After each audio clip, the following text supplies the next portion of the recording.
Okay, let's unpack this. Today we're diving into something pretty ambitious. It's called the Al-Alamein financial system, and it comes from an independent researcher, Abdul Qadir Hashashna.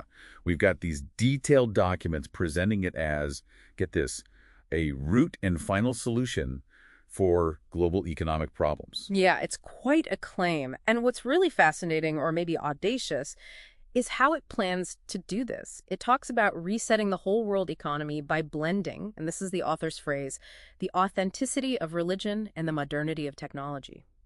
So our mission today really is to explore what that actually means. What are these claims? Exactly. How does this vision, translate into an actual economic model? What are the nuts and bolts here? Well, it kicks off with two pretty groundbreaking digital currency ideas. The first one is called a digital gold-gram currency. Okay, gold-backed digital currency. We've heard concepts like that before, but what's the twist here? The twist is how it operates. It's tied to 18-karat gold, yes, but the documents specifically say it runs on a mobile phone SIM principle.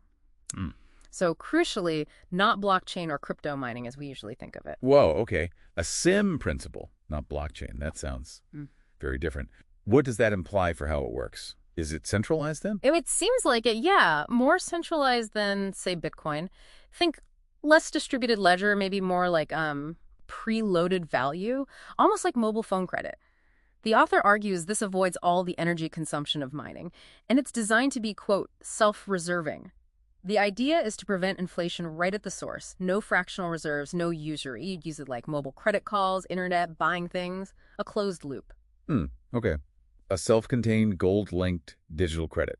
And you said there were two currencies. What's the second one? Right. This first one, the digital gold gram, can apparently transform into something even more, well, radical. It's called a digital time currency. Digital time currency. How do you get time from gold? Okay, so the formula described is, take the value of 85 grams of 18-karat gold.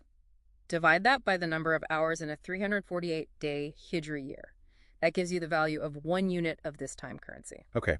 Still trying to wrap my head around that. Yeah. But what makes it inflation resistant? This is where it gets really wild. According to the proposal, when you spend this digital time currency, it gets burned.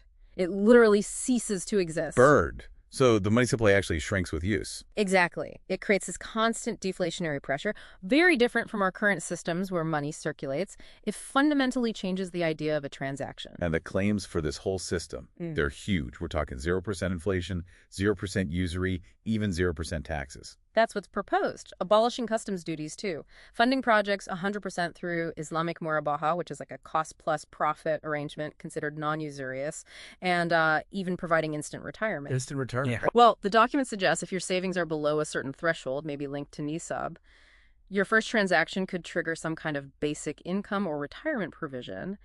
Details are a bit sparse, but it's part of the vision. Okay, zero taxes, instant retirement. This sounds like a completely different society. How would you even manage something like this? The tech must be intense. Oh, absolutely. The proposal leans heavily on advanced tech. We're talking AI to manage wealth distribution and biometrics for security, fingerprint, eye scans, face, voice, even blood and movement patterns are mentioned. Wow. The goal seems to be a totally secure, transparent, and paperless financial world. And the author put a price tag on this whole idea. A big one. The intellectual property is valued in the documents at €1 trillion. $1 trillion, okay. Yeah. That signals the kind of disruption they expect. Precisely. It's not just tweaking the current system. The text claims this would mean the end of traditional banks as we know them, and the destruction of existing cryptocurrencies, too.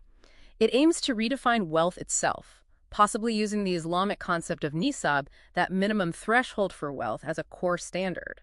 So it really circles back to that blend of religious principles like nisab and the rejection of usury with cutting-edge tech like AI and biometrics. That's the core concept presented. So thinking about all this, what does it mean for you? The Al-Alamein financial system paints this picture of radical change, a world potentially free from inflation, usury, maybe even poverty, run on tech fused with ancient principles. Yeah. It really makes you wonder, if something this disruptive were ever implemented, how fundamentally would your understanding of value, wealth, and just participating in the economy shift? What would your financial life even look like?